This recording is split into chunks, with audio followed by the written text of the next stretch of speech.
काही ठळक बातम्या. नांदगाव पेठ येथे 30 व 31 डिसेंबरला तालुकास्तरीय प्राथमिक शालेय क्रीडा व सांस्कृतिक महोत्सवाचे आयोजन.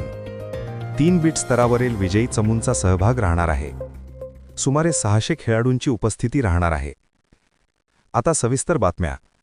शिक्षण विभाग अमरावती पंचायत समिती अंतर्गत तालुकास्तरीय प्राथमिक शालेय क्रीडा व सांस्कृतिक महोत्सव नांदगाव पेठ येथील जिल्हा परिषद माध्यमिक शाळा व कनिष्ठ महाविद्यालयाच्या प्रांगणात दिनांक 30 व 31 डिसेंबरला आयोजित केला आहे.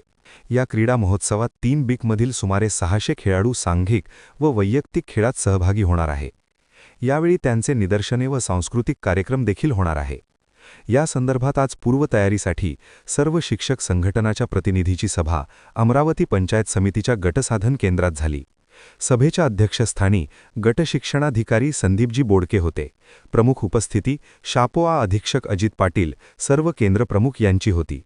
सभेत स्वागत समिती, मैदान समिती, कार्यालयीन समिती, भोजन समिती, पाणीपुरवठा समिती, आरोग्य समिती आदी विविध समित्यांचे गठन करण्यात आले व त्यांच्यावर जबाबदारी सोपविण्यात आली, अशी माहिती प्रसिद्धी समितीचे प्रमुख विनायक लकडे यांनी दिली.